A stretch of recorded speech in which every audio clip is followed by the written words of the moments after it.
All right, Ike.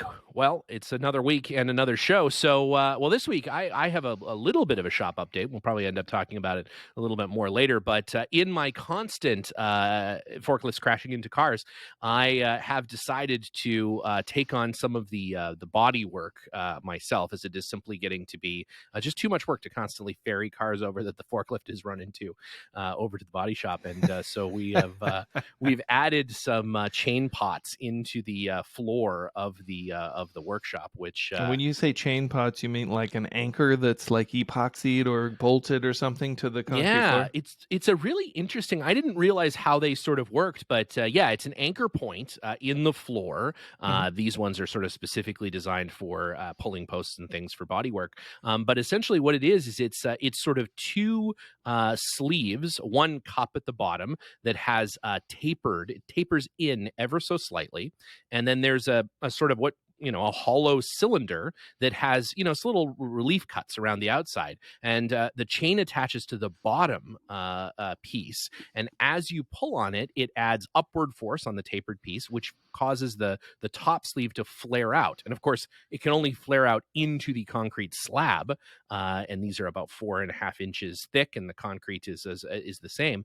And so as it flares out, it makes it impossible for the chain pocket to come out of the floor, and therefore gives you an anchor. And so it's interesting. You well, it was like they were drilling for oil out there today. Like, I mean, it was a Mhm. serious operation. There was water involved. There were vacuums, these giant arbor press style drill things. The actual coring drill, a 3.5 inch hole that it had to cut, was like 4 feet long. It was this whole apparatus, whole operation. Man, they got through it quick though. It was amazing how quickly they punched those holes, 10 holes in like an hour and a half. It And was so crazy. this is supposed to secure the forklift so that you can't That's exactly run it right. Yeah, into we're gonna anything? chain up the forklift so it can't escape.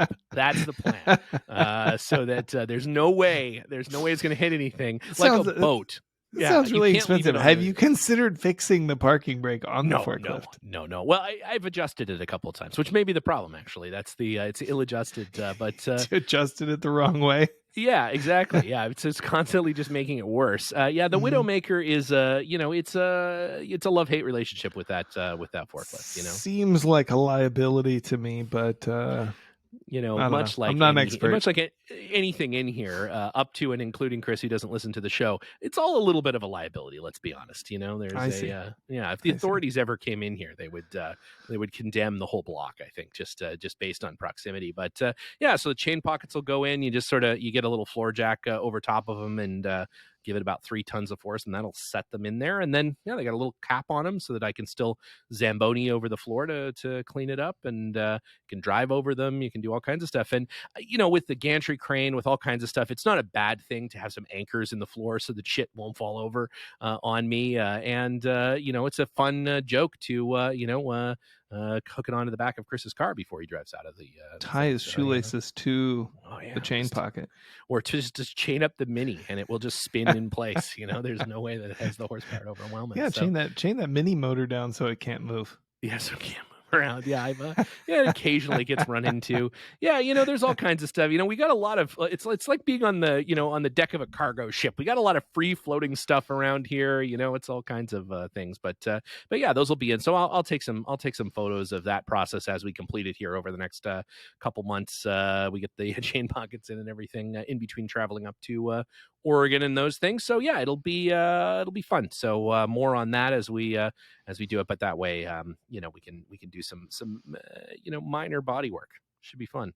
Speaking of Work minor body work, at work the our body a shop, little. we uncovered a special surprise. Let's see, yesterday, while working on a Land Rover, the owner will go unnamed. Oh The yeah. Yeah. the owner had asked us to remove the door panels on this particular Land Rover, and when we did so, we found about 3 inches of bondo under the door panel that had been previously covered by the door panel. And he was like, I kind of want a more utilitarian feel to the interior. Well, that'll do it. And the original masonite paneling was a little tatty. So we were like, oh yeah, no problem. We'll just remove those panels and you'll have a nice clean interior. Apparently hiding under the door panel was a Grand Canyon level event of bondo that had previously covered up a very, very big gouge and scrape on the exterior of the door, and somebody had sanded it flat so you couldn't tell. But I'm sure if you lifted this door, it would weigh 4 times as much as a standard door. Yeah. So I guess before you make those kinds of cosmetic decisions, maybe peek under the door panel if you're contemplating such a thing.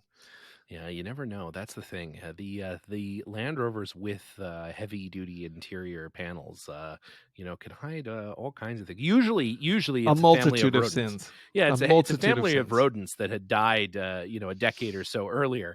But occasionally it's something. I had a Series 2A from Alaska, and we removed the door panels on it again because they were kind of tatty in the we didn't want to necessarily do a full interior on this particular car, so we removed the door panels, and one of the door panels had sort of a history of the truck written, like left from a previous owner who's probably laughing in his grave, but it was like, my name's Carl, and I purchased the Land Rover in 1969, and I fixed the brakes, and I rebuilt the motor, and blah blah blah. And then there was another entry, like it was a diary of the vehicle inside the door panel, and they had continued, and it was like, now it was like 1972, right? And it was like, still alive. And they had to like rebuild the transmission and painted it and put an air freshener in it, and like it was kind of cool. It was kind of a neat little thing that they had put there on the inside of the door panel. And the last entry was running out of food, trapped inside the Land Rover. Running out of food. Yeah, that was it. It was it. Tell my family I love them. Yeah, exactly. Well, that's too bad for that guy. But speaking of too bad for that guy, our guest this afternoon evening is none other than a fan of the show and fan of long drives in old Land Rovers, Scott Preston, who long-time Land Rover enthusiast, Scott Preston. And long-time Underpowered Hour enthusiast, which doesn't make a lot of sense. It's but they got to be out there, I guess, and we certainly appreciate his patronage of the podcast. And so Scott and his son drove cross country and back in their Range Rover. That's the more impressive thing. They made a return journey. They made a return trip. It actually made it all the way back. So let's rev up the interview machine and get Scott in here. All right, it's smoking. Let's go. All right, we are here with Scott Preston. Scott, your I'm sure amongst many claims to fame is not just enduring a coast-to-coast trip in your vintage classic Land Rover Range Rover, but also listening to the Underpowered Hour on that entire trip, much like trying to escape a safe underwater with your hands tied behind your back. The safe is tough enough on its own. But instead, why not add having to listen to the podcast during that entire time? So we commend you for your effort and for getting through that. And anyone who listens to every episode of the podcast gets to be on the podcast. So Scott, welcome. Thank you for joining us. Thank you. Yeah. So let's talk about this cross-country trip. First of all, where did you start and where did you end? And then we'll talk about why you would do that, but just to give people some reference. So we started on Mount Desert Island. Most people know Bar Harbor, Maine. We're about 90 miles from the Canadian border, and traveled across the U.S. to start in Moab, Utah. Oh, wow. So then we did a cross-country trip across Utah, the Utah Traverse, run by a friend of mine and the Arizona Club, Doug Lawyer. Yep. So that was about 680 miles of cross country of Utah. Nice. And then turned around and drove all the way back. Wow. So just under 7,000 miles in 2 weeks. Wow, that is amazing. That would be amazing in a modern vehicle, but you decided to do this in a classic Range Rover. So tell us a little bit. Let's first of all talk a little bit about this classic Range Rover. Where did it come from, and how long have you had it? And then why would you drive it across country? Yeah. Well, this is a long time coming. This is one I built with my son when he was in high school as a high school project. Nice. We started with he wanted a diesel Rover, which is, Land Rover doesn't bring in diesel Range Rovers. Yep. So we bought a 95 Range Rover Soft Dash from a friend who had already converted it to diesel. And he actually delivered it to us. I was living in Nashville at the time. Cool. So drove it down to us. And my wife immediately named it Tetanus because it was so rusty. You had to have your shots to ride in it. Yeah. So from there, that was the start of this truck. The truck we found in Cookeville, Tennessee. It was in a junkyard. Okay. And when we picked it up, we couldn't realize why it was in the junkyard. It had brand new heads on the engine. We were looking for just a donor truck. And we dragged this home, and we immediately threw a battery on it. And because it was a rust-free truck from Texas, it had just seemed to get there. And when we pulled the fuel pump out, the last mechanic had dropped a blue rag in it, and it had been entangled around the fuel pump and literally starved the engine. So we pulled the rag off and put the pump back in, and it started right up. Wow.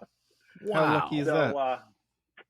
So we ended up selling the engine and doing the engine swap. And in the process, we wanted to make it a little more challenging. So we converted it to 5-speed. Yeah. Yeah. Perfect. So we have a 95 Range Rover Classic Soft Dash 5-speed diesel. Wow. And what diesel motor? Was to say a 200 TDI, 300 TDI? It's a 300 TDI. Oh, fantastic. Sweet. So this is our basis for our trip. And this is actually, my son and I did this trip 4 years ago to meet other friends. We did kind of a cross-country trip. That was his kind of high school graduation 4 years ago. And Land Rovers, for good or bad, run in our family. He is now a mechanic for JLR in Peabody, Mass. Fantastic. Well, I'll always be employed. Yeah. Yes. Well, it's always nice to travel with your mechanic, too. I'm sure. Yeah, that's right. That's great. So and I imagine he now gets to work on a little higher spec Range Rover than the diesel Classic. Little higher spec. They laugh when he takes his truck down to the dealership because they're like, "Why is this truck here?" I would imagine most of those mechanics have no idea what that is. Maybe there's a picture of it in the dealership that they may have walked by and always wondered why that's in here. Yeah. Well, that's very cool. So you took approximately 2 weeks, and it was for the purpose of doing this Utah event of Doug's ultimately. Yep. So how did the truck perform on the way there? Honestly, we only had one hiccup. We had made it out to Tulsa, and we got up in the morning, and we're getting ready to take off, and we realized our alternator had died. Okay. So, fortunately, the 300 TDI shares the same alternator as a US Spec D1. Yeah. So we were able to track one down in Oklahoma City, actually, and we just kind of turned off all our electrics and got the truck running and drove 2 hours to Omaha or Oklahoma City. And, it was a 20-minute swap in an O'Reilly's parking lot, and that was it. That was the only hiccup we had the whole way. Wow, that's fantastic. Yeah, nice thing about a diesel is that it's not the absolute end of your trip when your alternator dies. As long as you can get that thing to kick over, then you're in business for at least until you turn it off. Yes. Very cool. So. Well, very cool. Well, that's great. Well, you brought a mechanic with you, but it sounds like you didn't end up needing him for too much more than just the alternator swap. So that's always good. Did he help anybody else out in Utah? Was there? You're around a bunch of Land Rovers, bound to have a breakdown or two. Absolutely. We had several other breakdowns along the way with some of our other people. So hit some rocks and dislocated some tie rod ends. We had some really nice. Ike would appreciate it. Our friend from Phoenix brought his 1984 Dormobile that he got from Germany. Just a beautiful, beautiful truck. Very cool. So some great times, but just a few mishaps, but overall it was pretty uneventful. Not always the case with Land Rovers. Our last trip, we had to limp 300 miles on a dying fuel pump. Right, right. Sounds No like you blue were pretty rags well wrapped prepared. around that one. Just to No. Sounds like you were pretty well prepared for the trip. How long did it take you to go through that process of preparing the vehicle, and did you put test miles on it, or did you just take off once you had it running? Tell us a little bit about that.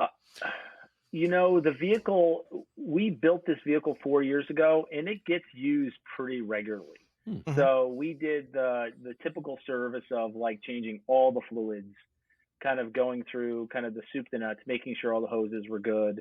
A lot of prep, in fact that, you always carry, kind of the no-go parts, always a lift pump, seals. We have a box of just spare hoses and parts that typically break. Yeah. So, that's about 2-week process of just kind of going through, when it's not your job every day, just taking time every day to kind of chip away at it. Right. Like any serious Land Rover just has all those parts with them all the time. It might just be going to the bank. You may have to put in a new fuel lifter. You never know. It's exactly. That's why I always I never park at the bottom of a hill, only the top of a hill. That's just how it is, Absolutely. Yeah. Absolutely. And now heavily chalk everything, especially the forklift. That's the forklift gets double. Yes, very sorry about that. I heard. That's all right. Yeah, that's all right. Well, we spent the morning drilling. It was like they were drilling for oil out there, putting in chain anchor pots into my shop floor so that I can now pull that stuff out myself. It unfortunately happens at in enough regularity that some cross member or something is going to get smashed in. That it's at this point now where it's just worth putting in the body shop equipment into the shop to be able to do it ourselves. Even more better advice than parking your car at the top of a hill is not parking your car at Steven's shop. That's exactly right. Yeah, that's exactly right. Certainly nowhere near the Widowmaker, our forklift, as it is certainly the Land Rover of forklifts. There's no question about it. It's but we love it, and it gets the job done, and occasionally rolls into things. So minor damages caused, but it's only killed a couple people. So besides that, really it's problem free. So speaking of problem free forklifts, so obviously this was with the intention of going on this Utah rally. So talk to me a little bit about that. What's the event, and had you done it before? How did you find out about it? So Doug Lawyer, who is a longtime member of the Arizona Land Rover Club, does this trip every other year. And when we were out 4 years ago, he was kind enough. In typical Land Rover fashion, we were going out west, and he invited us to do a very short, kind of truncated version of this 4 years ago. Okay. And making maybe two stops on this overall trip, and invited us back anytime we wanted to go. So this year we had just decided that we needed to, COVID had kind of locked everything down, hadn't gone anywhere, done anything. So we have several friends, good friends that I travel with, and we, put together a small group and decided that this was the year to head across. And kind of meeting Doug, he was doing this again in 3 weeks. So he did this twice in a month. Oh, wow. One for the club, but this was kind of, we've known him for a while and just kind of pulled this together for us. Oh, and so what other Land Rovers came with you out there to Utah? Yes. So a few Land Rovers, a few of my friends from the East Coast. I'm good friends with Eric Riston from Atlantic British, your part supplier. So absolutely. Eric and I have traveled together for 20 plus years.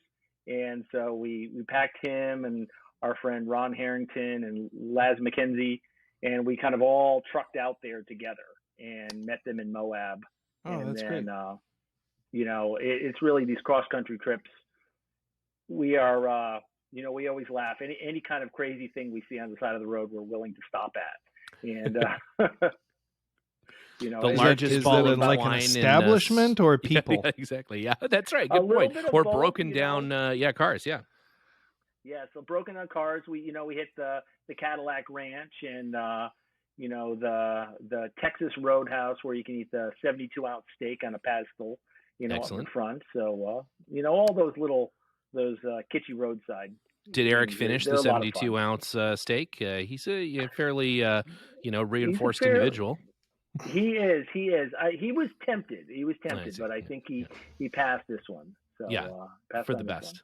Yeah, that's right. I mean, you didn't have a cardiologist with you, just a mechanic. So. No. It's not something you want your friends around to witness, really. Yeah, no, you want to do that in the privacy of your own home. I think that's it's just in your hotel room.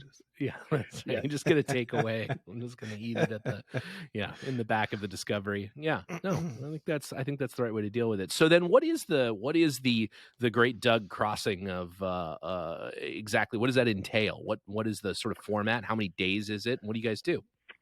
So it varies between about 7 and 12 days. Okay. We only really had about 7 days to do it. Mm-hmm. And depending on the structure of the group and how hard it is. Again, we did roughly 680 miles across the state and hit a lot of the, kind of the iconic spots, the Cool. backside of Lake Powell, Mm-hmm. where you can camp, you overlook the lake, hit White Pocket, hit Alston Point. Mm-hmm. We tried to drive over the Henry Range, but at about 10,000 feet, the snow is just too deep still. Oh, wow. So Yep. we couldn't make it over. So we had to turn around, which is always interesting, trying to turn a truck around in a very narrow road on the side of a mountain. Right. So, Right. No You doubt. need Bob Ives there to encourage you to just keep going until you're Oh, yeah. so stuck that you need a bunch of cars to pull you back out. To Bob's credit, though, he is willing to help you winch your vehicle out, he will winch your vehicle out. even if you're throwing absolutely snowballs true. at him. Yeah, that is There true. you go. No matter how rough the ride in the Dormobile gets, he's there Mm-hmm. to help you get out. So yeah, no, that's awesome. Yeah, I guess that this time of year and where I guess this was a little earlier on this year, and then there would be quite a bit of snow up there. There was, and it's so fun because we started off in Lockhart Basin, and Mm-hmm. you go from like a day where you're in shorts and t-shirts, and some really challenging trails, to within 2 days you're 10,000 feet, and it's pretty cold. Yeah. So One of the great things about the American West, the changes in elevation and scenery. So you gotta move out here, I guess. Yeah, it just makes sense. I'm trying. We're trying. It's the place to be. So, how did the Range Rover perform off road? As admirably as it did on the drive out? Absolutely. The Range Rover, I have a 90 that I drive on a daily basis, but the Range Rover is just, the 100-inch wheelbase is fabulous off road. Mm-hmm. It's comfortable to drive. It's certainly not fast. I don't know if any Land Rover is fast, but it just goes, and it's very slow and comfortable, and really just amazing to drive off road. It's one of my favorite trucks off road. Yeah, I had a Classic for a little while, and I really did enjoy it. I had just a standard NAS. I've actually had two. Yep. One that got stolen and blown up, and then another one that I sold to a gentleman in Florida who still has it, and actually now wants to leave it here at my workshop for an undisclosed amount of time. So I don't know. I think you should let him. Yeah, park it behind the forklift. Exactly. The long-term sales plan, I don't think also includes unlimited parking. That's one I don't really have that. But anyways, yeah, I'm a huge fan. I've always really liked the Range Rover. I unfortunately haven't had a ton of opportunity to take either of my Range Rovers off road, so it's good to hear that it performs so well. And I imagine with the 300 TDI that there's plenty of slow crawling and everything else. What kind of tires do you run on that Range Rover? We run like a 33, Mm-hmm. nothing crazy size, but big enough to be very comfortable. Mm-hmm. We did some basic upgrades. It's got a 2-inch spring lift. Mm-hmm. We put some different heavy duty rear trailing arms, and Mm-hmm.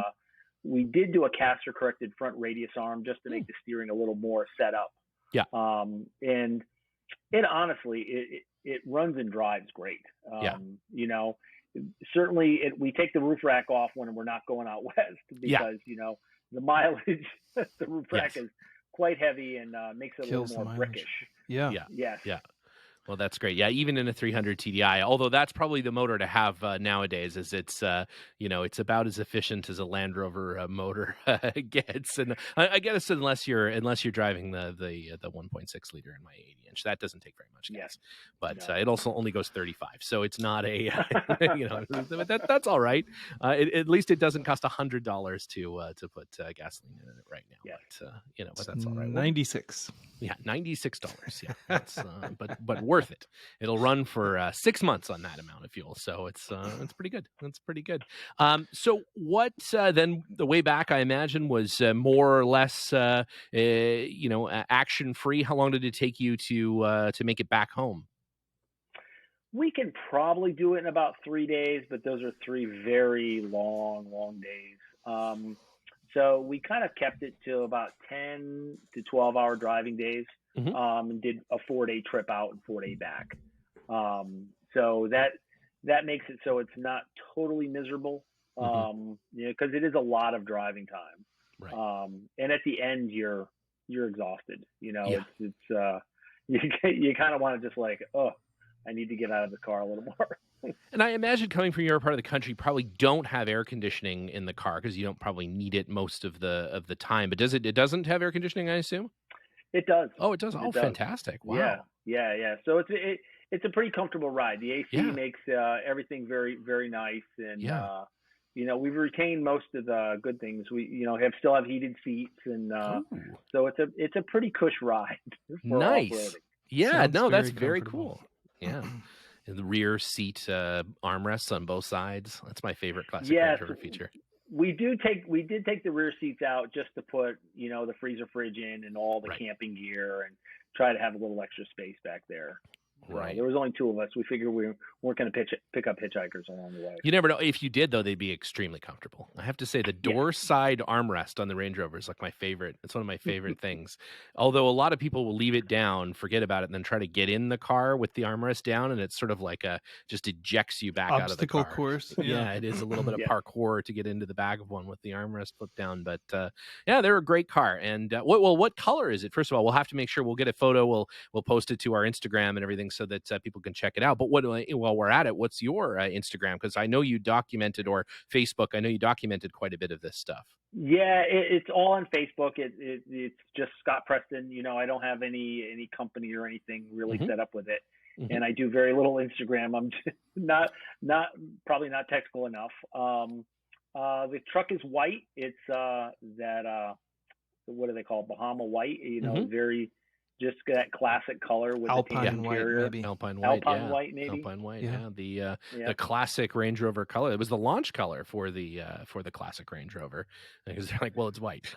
It's like, I don't know that you can call white a launch color necessarily. It's the white one. That's for the 4-door North American Range Rover. The one on all the posters, all the silly Range Rover posters had the white classic, the white 4-door. Right, classic, it's true. Which is great. Yeah, classic advertising with the white. Yeah, in the jungle or in the desert or whatever. Yeah, exactly. Yeah. Or going through a stream or whatever. Mostly use the white cars for that advertising. Yeah, it looked really good. Yeah, I guess it was almost the same for there's lots of white NAS 90 posters. There's a couple of yellow ones. Yeah. But they're mostly white. The NAS 110 poster is also Alpine. Obviously white. Yeah, unless it was Ralph Lauren's, the only black one. Oh. Which seems, wow. It's interesting. Yeah, he got a black one somehow. I guess because he's Ralph Lauren, he probably just paid a ton of money to have them painted black for him. But factory black NAS 110. But that's super cool. It sounds like a really neat trip. So, any other big trips planned for the future? What's in 4 years? What's the next major trip that you're going to undertake? We're hoping.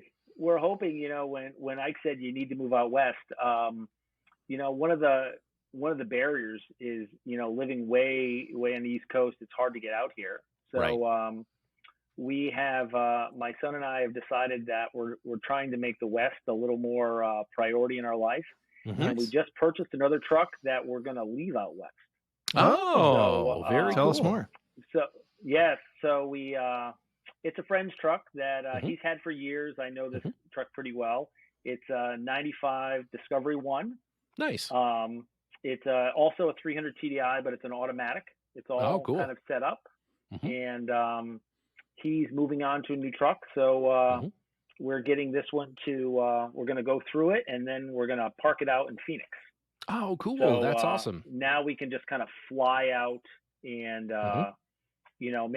cut off maybe 8 days of our trip and spend those 8 days out west. Yeah. You'll have to come and see us either at the Southern California Rover Rendezvous event or any number of events up in Oregon at some point. We'd love to do that. That'd be super fun. Yeah, that's super smart. I've always wanted to do Death Valley and in the Borrego Desert. Yeah. The Rubicon is on my list. I was listening to the guys talk about doing the Rubicon a couple weeks ago, and that is high on my list to do. So. Well, it's great, Sky. We could do it next year. You can pull the Freelander through the Rubicon for us. That'd be great. It may not be able to be registered legally as a car, but I'm sure we can register it as a trailer. No problem. I think you can register a farm vehicle. Maybe you just for sure. It could be a farm vehicle that you just drive around. Promotional race car. I mean, there's all kinds of ways around this. We'll figure it out. We're working with the Mexican government right now to try to resolve it. I'm sure it'll be fine. It's a hostage trade situation going on. That's true. Yeah, I've got three Suzuki Jimneys that we'll trade back to Mexico if political just prisoners. Yeah, it's great. No, it's gonna be fine. Man. That's gonna be fine. Yeah. So are Scott, we ready for lightning round? Well, we usually ask this at the beginning of the show, but we'll ask it here before we get into Ike's the American Gladiators of question round, the lightning round is what attracted you to the Land Rover brand in the first place? Why did you end up here at the Green Oval? I grew up. My dad was into sports cars. Mm-hmm. So I grew up with... So naturally, the Land Rovers are perfect. Yeah, totally. Well, I grew up with... he had a Morgan Plus 4 when I was a little kid. He bought it at 18. Awesome.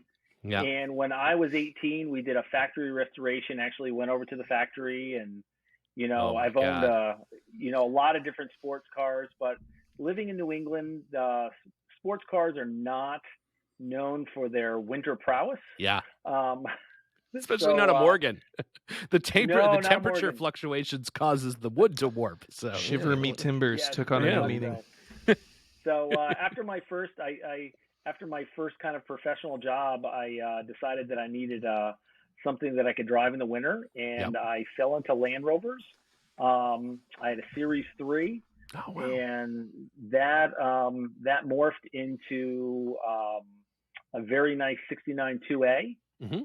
And I loved it. That changed into, I had a very nice NAS soft top, 94 soft top. Mm-hmm. That was wonderful. I loved it, but then I kind of fell in love with diesels, and so I decided to build one, and I built it and sold it and built another one. And my current truck that I drive almost every day is it's a 69 2A base, but it's a 300 TDI 90 chassis, kind of tweaked out. It's about 10 different trucks. Perfect. But it's also nice. I don't worry about denting it. Right. Yeah. The NAS truck, every time I went off road, I was like, oh, I can't dent this. I can't scratch this. I can't. Right. So that's why we're running one in the Rebel Rally, because it's very important that everyone with a NAS truck is furious with us for decreasing its potential commercial value by beating the shit out of it in the desert for 18 days. Well, but Liza mentioned taking the Camel Trophy, and if she put a dent in it, how would you know? You wouldn't know. You couldn't find it. Yeah. The tricky part is just going to be getting, I think Camel Cigarettes would be more than willing to sponsor them, quite frankly. I'm not sure that the Rebel would be as kosher with that. But hey, they just have to smoke through the entire event. It'd be fine. And which they will do anyway. Well, they're going to do anyways, right? They're going to do it anyways. And then so finally, if you could have any Land Rover, living or dead Land Rover, what would be your pick? The ultimate Land Rover for you? For me, I would really love a Series 1. I've had a couple of chances to buy one, and I've kind of let it slip by. It is just so classic. It's not going to go fast. It's not going to pass many things, but I just or love anything, the most simplicity likely. of it. Anything. Yeah. But I've wanted one for a long time, and I've let a few get away, and it just is what it is. Great well, cars. Ike's got a friggin' 100 of them, so feel free when you're ready. When you're ready, he can help you out. Well, with that, Scott, it is the time has come for the world famous Ike Goss lightning round. So, Ike, take it away. Scott, it sounds like you are familiar with our process here with the lightning round. Is that true? Just a little bit. Short answers and short questions, short answers. So without further ado, we're going to get started. Are you ready, Scott? Yes, I am. All right. 2 or 4 doors? 2 doors. 2 doors. Nice.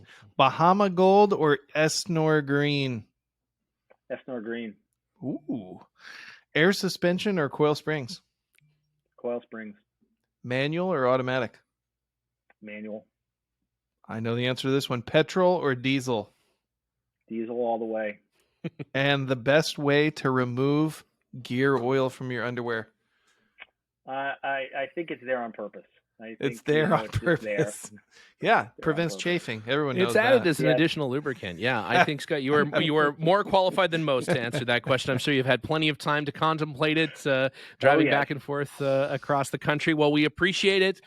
Thank you for being such a big supporter of the show, big fan of the show. Thank you for you sent some T-shirts to Ike and I. Thank you for those. We'll make sure to don them at Overland Expo coming up here very soon, and I'm going to have to wear a different T-shirt every day. Everybody has been so nice to send us T-shirts that we'll get one out to you as well, so you can make sure that you can pretend that you don't listen to the podcast, because that's probably better for the just in certain social circles. But we appreciate it, and good luck to you and to your son on your future adventures. And I will call him if we have a problem with the new Defender. So it's looking forward to it. So all right, again, Scott, thank you very much. We appreciate it. Thank you for having you. It's a pleasure. Yeah, have a good night. All right. Well, again, what a super fun guy to talk to, and I really do hope Scott and his son can come out and visit us with their new rig, with the new Discovery One that will live somewhere, just roam free when it's a free range Discovery when they're not in Arizona, I guess. I really enjoyed hearing about Scott and the preparation for his trip and the trip he took in the Land Rover. But I got to say, when you're like, what happened on your trip? And it's a Land Rover trip of 7,000 miles. And he's like, it's uneventful. Nothing really happened. Yeah. You're like, what? How is that possible? That. An alternator is all that went? That doesn't make sense. I think it speaks to their level of preparation. They got a tight program over there at the Preston household. It's true. Yeah. Or they killed someone on the way and they just don't want to talk about it. They're like, nobody can ever know. They did pick up a hitchhiker and the seat was saturated with blood. So that's why they... No, he never had a seat. Removed the seat. I never had a seat. Didn't even never have had a seat. We had to put the fridge there. It's the fridge goes. Yeah, could be. I guess time will tell. But yeah, no, it was great talking to Scott, and look forward to hopefully comes out here for one of the your world famous Death Valley trips, or to the SCRC, the SoCal Rover Club event here coming up in October, or any number of other things. Speaking of events coming up, as you know as you are preparing your mobile workshop, including door bondo removal service for Overland Expo coming up on the 8th, 9th. Yeah, the 8th, 9th, and 10th of Her Majesty's July. So filling all your crevices with bondo. No problem. We will bondo. No matter the size of your crack, we will bondo it. Just come on by Saturday evening. Right next to Steven's tattoo booth. Yep. We're going to be doing tattoos, bondoing, and Liza's going to make some biscuits. And the entire time, Linus will serenade us with banjo. If apparently he's picking up a Dormobile top. And so I don't know if that's for the event or just a free range Dormobile top, but it looks like everybody will be there Saturday. So we'll see all your favorite Underpowered Hour stars there on Saturday night at Overland Expo in a completely under the table and unofficial capacity, which I think is is exactly where we belong, as they Overland Expo will not sanction any activities. In fact, like the Mission Impossible guys, they would disavow any knowledge of our actions. And in fact, they don't know. They don't know what we're doing. We're completely clandestine Land Rover podcast operating out of the campground behind Overland Expo. So come on down and see us. We're going to have stickers. We're going to have merch for sale. We're going to have Linus, tattoos, bondo removal, bondo application. Yeah. Oh yeah, whatever you need. Yeah, we'll remove and apply. Sometimes in the same motion. Let's say I personally, although I don't have a ton of bondoing experience, but I tend to do the spreading of bondo until I've made it much worse than it started. Where like the first couple swipes I'm good, it's nice and thin, and then I'm like, could be thinner. So I go back in for another pass. Now I've got like little tears in it. And I'm like, shit, little tears. Now I try to fix the little tears, makes the tears worse. And I just keep doing that until like the little scraper just dries onto the panel, because I just can't stop. I can't just like let you get another application of bondo and just leave the scraper in place. Just bondo right over top of it. Just right over top of it. Perfect. Yep. We're going to do an Underpowered Hour bondo application video. Yeah, it's going to happen. Yeah. Yeah, you get some wildlife in there, you get little bits of dust, you get, whatever. It doesn't matter. Just keep going until it's smooth. It's a poor squirrel stuck to your vehicle. Just in there. You just keep going until it's smooth. And then that's it. That's my bondo tip. Just keep on. It's a good one. Piling it on. Yeah, it's a good one. So, well, with that, Ike, as always, it has been a slice. We got some great guests coming up. We've got some fun folks. The Seriously series folks on YouTube. Yeah, I'm interested to talk to him. Yeah, it's going to be super fun. So he's going to be on here coming up pretty soon. And then, we've got some other folks. We've got a lot of New Zealanders and Australians. They're enthusiastic. Yeah, we're really trying to hit that market hard. So, well, it has been a pleasure as always, and we'll see you very soon. We're heading up there in the next little bit. So I can't wait. Can't wait. See you then.